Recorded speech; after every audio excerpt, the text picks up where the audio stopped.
Bienvenidos a su espacio de Ética TV, su programa de Ética Ciudadana. En el día de hoy vamos a abordar uno de los problemas más acuciantes de la democracia actual, el problema de la desinformación, con una persona muy conocida por los asiduos del canal Acento, Cándido Mercedes, sociólogo. Bienvenido, Cándido, ¿cómo estás? Hola, un placer compartir contigo. Bien, en tu último artículo, en la columna que tienes en el periódico Acento, abordas el problema de la desinformación, ¿no? Parece una paradoja que hablemos de desinformación porque probablemente vivimos en la época donde más acceso a la información tenemos. Entonces, sin embargo, a pesar de eso, tenemos ese problema. Entonces, me gustaría que comenzáramos dialogando sobre eso, el problema de la desinformación y sus implicaciones. Exacto. Fíjate, hoy estamos viviendo la etapa de la infosicación. Así como hay gente que Se intoxica, se ¿verdad? intoxica, entonces hay la infosicación.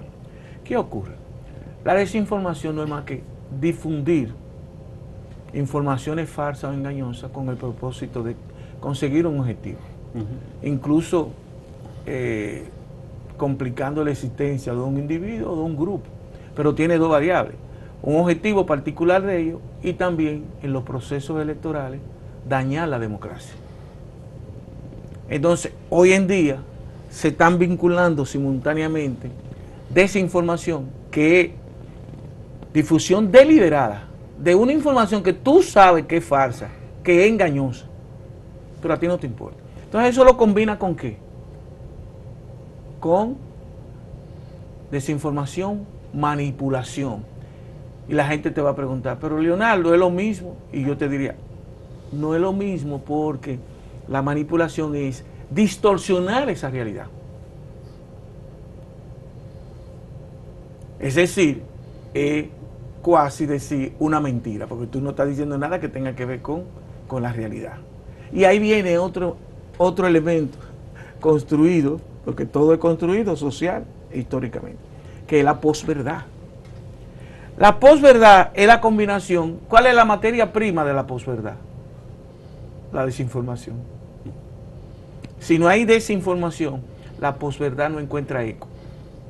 Ahora, ¿cuál es el peligro de la posverdad? Que vincula la desinformación y vincula la manipulación.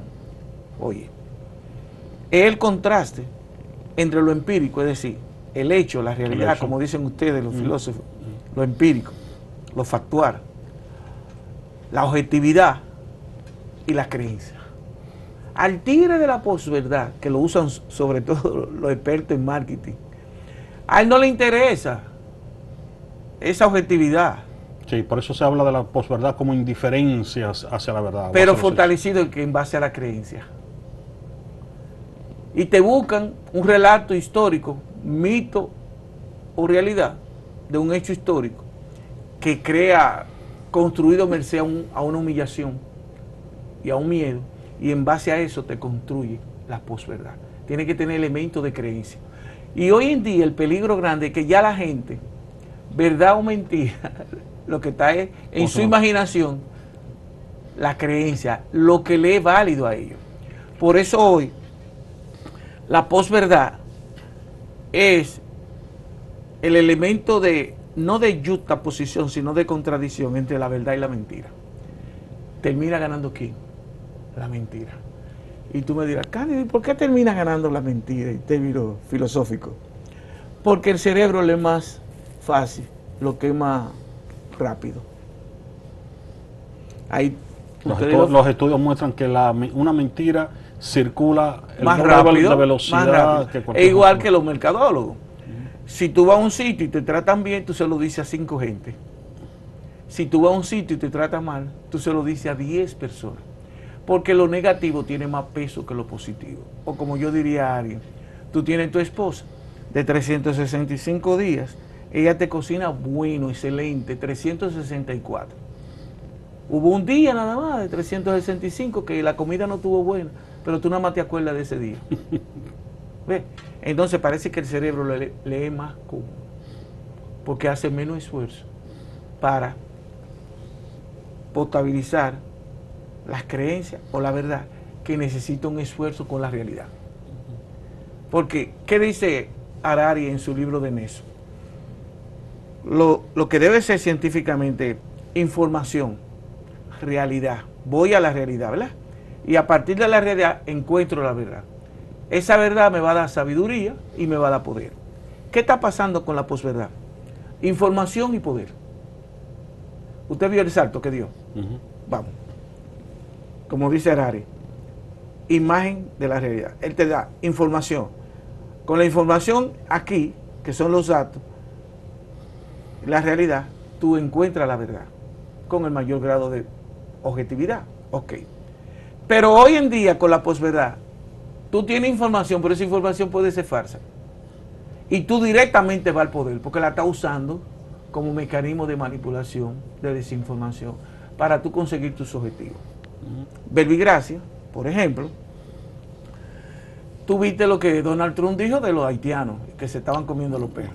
A él no le importaba si eso era verdad o no. A él le demostraron que era mentira. Ahí mismo en... O sea, que no había ninguna evidencia de eso. No había ninguna evidencia empírica. A él no le importó. Ahora mismo, frente a una cosa tan seria como la colisión del avión y el helicóptero, él, sin ser experto en eso, que se necesitan 2 o 3 meses para llegar, puede ser una semana o 2 días, pero son técnicos preparados para eso, y que buscan la caja negra y que buscan esto. Él dijo que eso era consecuencia de Obama, pero Obama gobernó hace 8 años. Sí, por las políticas de inclusión, porque en el fondo parte de su discurso es ese, contra los discursos. Entonces la posverdad, la desinformación y la manipulación buscan un relato, sin que ese relato tenga asidero con la realidad ni con los datos. Yo le digo a la gente, tenemos que enseñarle a la gente que datos mata relato. Usted puede tener 1000 páginas, pero ahí no hay ningún dato, no hay ninguna información que la podamos verificar otro filósofo, otro sociólogo. Pero entonces usted lo que me está haciendo un relato que puede estar cargado de ficción o de mito, pero si no tiene, o como le diría usted, el filósofo Platón en la caverna, la verdad está independientemente de mi opinión. No es lo que él dice en la caverna. Espérate, entonces fíjate cómo todo eso va entrando con esos grandes filósofos en contradicción. Hay un elemento, Cándido. Desinformación siempre ha habido, pero lo que caracteriza esta época es la capacidad que tiene cualquier persona de con un dispositivo llevar a gran escala la desinformación. Entonces, muy bien. Entonces, ¿qué ocurre ahora con el penúltimo libro de Byung-Chul Han? Uno de los últimos, Psicopolítica. Ustedes los filósofos hablan del panóptico con el célebre filósofo francés, ¿sí? Sí, Michel Foucault, y él te habla de la psicopolítica. Hoy él te dice, el lay es el amén del siglo XXI. Entonces yo... Y la gente le da. Produzco un podcast y a mí no me interesa tanto informar como que me den likes. Y si necesito con eso, si para eso lo que necesito es dar una información escandalosa, aunque no sea verdadera, la doy. Porque lo que me interesa es el like. Es que hoy cualquier influencia es más importante para esta sociedad del espectáculo que cualquier intelectual. Que cualquier experto. Sí. Ahora, en República Dominicana, Cándido, ¿cómo tú aterrizas todo eso? Ok, nos están haciendo la seña de que hagamos la pausa, entonces cuando volvamos, vamos al caso de República Dominicana.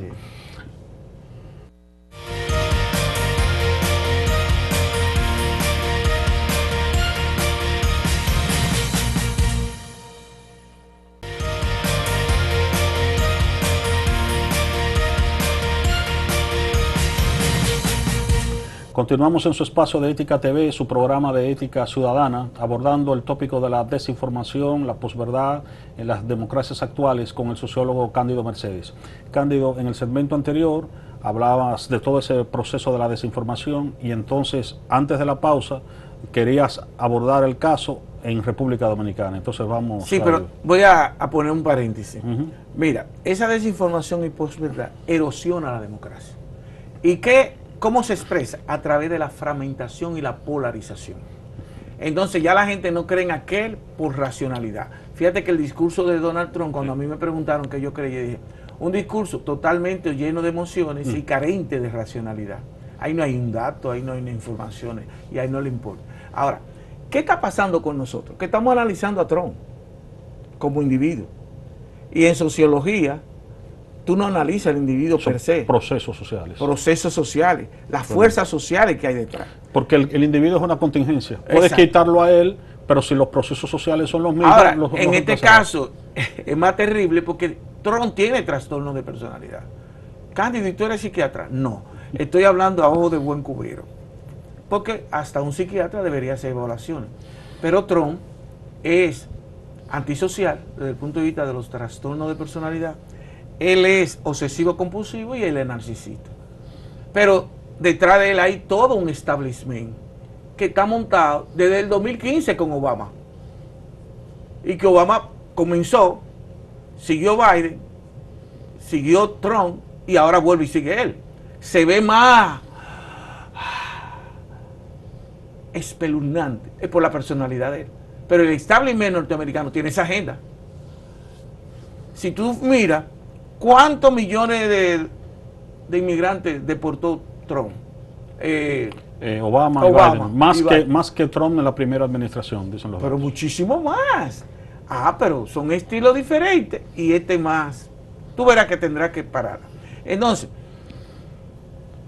la posverdad y la desinformación encuentran eco cuando una sociedad está llena de incertidumbre y ha perdido parte de su realidad material. Necesita buscar un culpable. ¿Verdad o mentira? En este caso, mentira. ¿Quién hicieron pobre a la clase media norteamericana?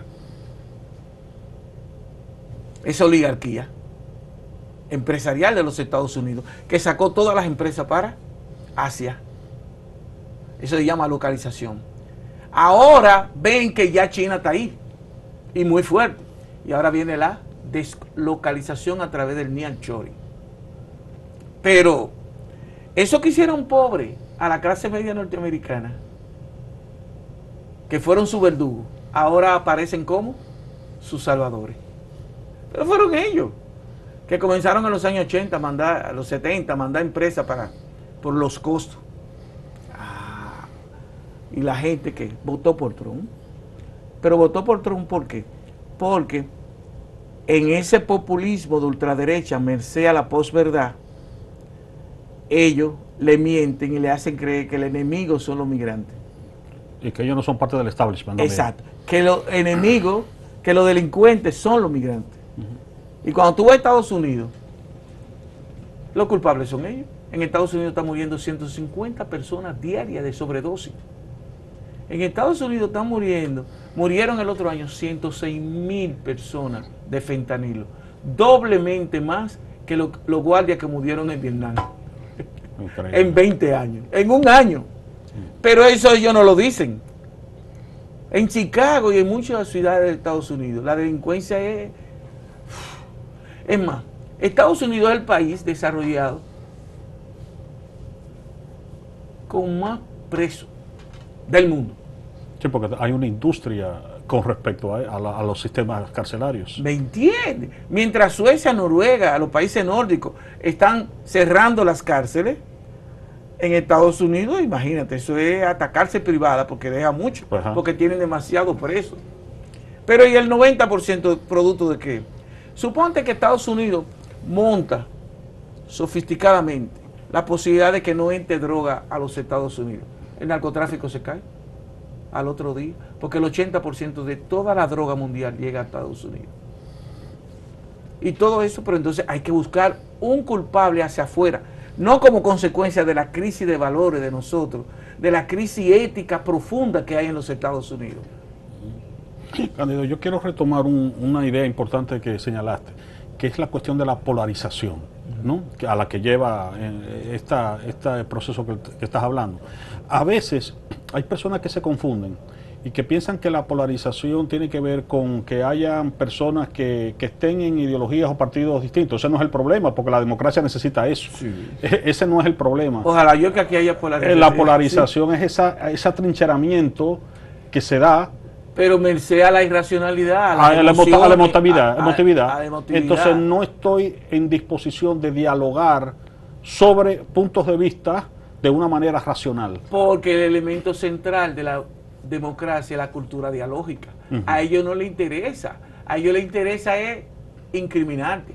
A ellos les interesa es acto despectivo contra ti. Es desconocerte, es desconocer al otro. Invalidarte, y en el momento que yo te invalido ya nadie quiere escucharte. Exacto. Por ejemplo, ahora Trump, un negro, un migrante, es como el paria social más grande del mundo, sin evaluar quién es ese. Eso que hizo mi amigo Petro tenía razón. Fíjate que lo manejaron muy bien también. Sí. Como que Petro se humilló. Petro no se humilló.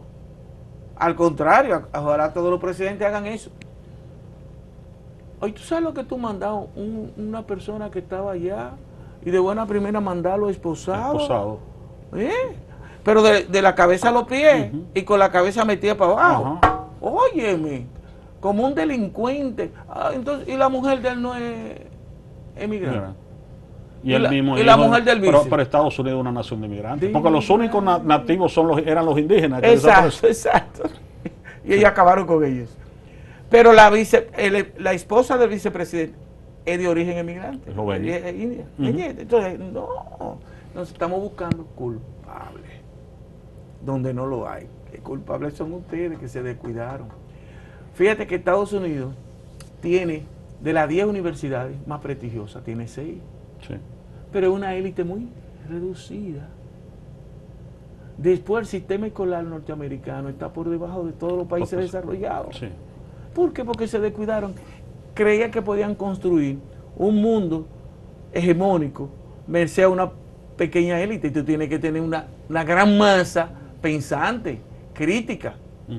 Pero dentro de su proyecto de hegemónico le era más fácil esta masa amorfa que no pensara, porque ellos invadían ante los sitios porque la gente lo apoyara. Es eso. Entonces ahí está.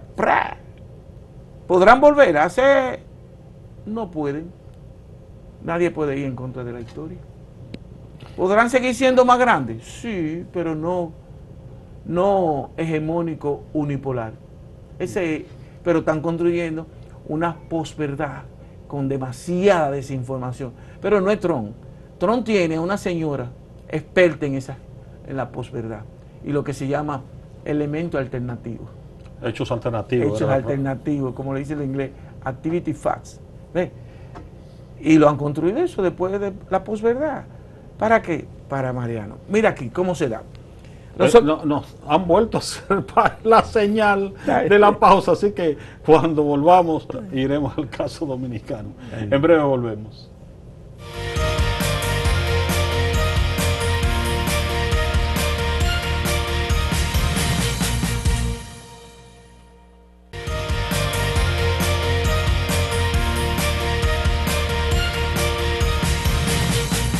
Continuamos en su espacio de Ética TV abordando el tópico de la desinformación en las sociedades democráticas con el sociólogo Cándido Mercedes. Cándido, vamos al caso de República Dominicana. Mira, recientemente salió Latino Barómetro y cuando evalúa las redes, República Dominicana, de los 17 países evaluados, queda líder en el ranking negativo, en el que más acepta las redes sociales. 46%. O sea, tú quieres decir que acepta... recibe más información a través de las redes. Ajá. No así en Uruguay, no así en Chile, Costa Rica. Eso tiene que ver en gran medida con la educación dominicana. Pero, recientemente, si quieres te la mando, salió una encuesta, ACD Media, y mide la penetración de los medios. Y exactamente 46% es las redes sociales. Y luego la televisión con un 26% y los periódicos apenas un 3%. Lo que te quiere decir que la gente no está leyendo periódicos. ¿Qué tiene de peligro las redes? Que no tiene filtro. Correcto. Pero además, ¿qué montaje hay en este país que da pena? Fíjate que los comunicadores, entre comillas, han invadido los espacios de los periodistas. Los periodistas le enseñan ética. Los periodistas le dicen que tú no puedes emitir juicios si tú no tienes la información, la evidencia, los datos. Pero ahora hay empresarios que se han dedicado, que tengo un programa que hay 5 gente, pero uno del PLD, uno del PRD, uno de Reformista, otro de Pacoredo, por decir algo, y otro del PSD. Y cada uno va y emite su juicio. Pero es juicio de valor, sin información, y dispara. Yo vi un periodista famoso que dijo que los 9.8 toneladas de droga que habían entrado al país, que había sido un invento. Dice, ese está hablando todos los días en televisión, en esa emisora. Eso en otra oportunidad, ese tipo se cae totalmente en términos de credibilidad. Pero nada, al otro día y no dicen excusa. No. Puede ser la información más escandalosa, más... Yo estaba en un medio, la persona me entrevista, yo le estoy respondiendo y él quería ripostarme ahí mismo. Yo dije, pero es una entrevista y es a mí que tú me estás entrevistando. Pues déjame decir lo que yo creo. Después que yo me vaya, tú opinas. Además, ustedes le dan un espacio. Entonces, es eso. Lo que importa no es la verdad hoy en día. Mientras más escandaloso lo que tú dices, mejor. O generar una falsa discusión, un falso debate. Es decir, que si tú dices que esto es negro, yo digo que es blanco, pero no es porque tú estés convencido de lo que tú crees y yo, y vamos a debatir racionalmente eso, sino es para en la televisión o en el medio generar un escándalo emocional y que la gente comience a identificarse con uno con otro y le llame la atención. Y a ti te paga porque las redes fueron 2 millones que pasaron a ver eso. Exacto. Sí. Y entonces ya la gente, estamos perdiendo el valor de la dignidad y del honor, la gente también. Porque yo te voy a decir una cosa, yo he oído expresiones de determinados comunicadores sobre una gente y tú le dices, no lo va a demandar. No, va a eso así. Porque los hay que lo hacen con el propósito a ver si lo demandan, porque van a ¿qué? Adquirir más notoriedad. Ese es el mundo social. ¿Cuál es el peligro aquí? Mira, la sociedad dominicana, según Latinoamérica, es la que más bullying verbal hace. Es la que más, después de Brasil, la que más comete feminicidio. La que más mata mujeres. Es la que más hay violencia en la calle. Y todo eso tiene que ver con la educación, tiene que ver con los valores, tiene que ver con la ética. Yo veo profesores muy buenos que se están yendo al sector privado otra vez. Hace 2 o 3 años, del sector privado se iban al público porque ganan más, tienen más condiciones materiales. Pero hay otros que se están yendo otra vez al privado porque los adolescentes están reproduciendo la violencia social de los barrios en el aula. Y los maestros le tienen miedo. Pero hay maestros que se le paran al alumno, lo corrigen y al otro día, ¿tú sabes quién llega? Los padres a reclamar a reclamar y decirle a la maestra. Y el maestro se mete en miedo. Son como sindicalistas de los hijos. De los hijos. Son el ADP de los hijos en este caso. Ven, y esa es la realidad como consecuencia de las crisis. ¿Por qué Oriente se le va a imponer a Occidente? Por los valores éticos. Desgraciadamente. La cultura de la civilidad. Fíjate que en Oriente, tú tienes Europa, que es el 8% de la población mundial, pero la tasa de homicidio es 3. Tú tienes América Latina, que es el 8% de la población, pero la tasa de homicidio es 30. ¿Por qué? Porque hay más desigualdad y los niveles educativos son más bajos. Pero tú tienes a Asia, y en Asia hay muchos pobres, porque uno habla de China, que si China tiene 1.300 millones, que ha sacado 700 millones de la pobreza, pues sí, pero tiene pobre, tiene 300, y la India tiene, oye, sin embargo, continente asiático la tasa de homicidio es 3. ¿Qué significa eso? Que no es el hambre per se, es un componente estructural. No hay una relación de causalidad. Exacto, está el problema de la cultura también, como mecanismo de cohesión social, como construcción de capital social. Fíjate esos valores del respeto al adulto mayor. Sí, hay una tradición. Hay una tradición milenaria. Entonces, todo eso. Entonces, aquí, el peligro de que las redes sean el principal instrumento de tú enterarte. Y de instrucción de la juventud. Que llega un momento en que ya las redes sociales tienen mayor influencia en la formación del joven que el aula, exacto, que la escuela. De hecho, pelean si no lo dejan entrar el celular. Y ya ahí, por ejemplo, en el colegio donde estudia mi nieta, ella llega con su celular, pero tiene que dejarlo en una caja. Hasta que se termine va. la clase. Porque si no, no la hacen caso a la casa. Los países nórdicos acaban de impedir también el celular. Porque además se está determinando que eso le hace daño en términos neurológicos a esos niños y adolescentes. Están Es un proceso todavía de desarrollo y de inseguridades. Exacto. Entonces, todo eso, porque no hay cosa buena, me decía Juan Bosch, que no trayera algo malo, o algo malo que no tenga algo bueno. La revolución cultural más grande fue la de Internet, a partir de los años 90. La revolución social cultural más grande. Entonces imagina usted aquí, desaparecieron muchísimas cosas, desapareció la carta, el correo existe todavía, todo eso desapareció.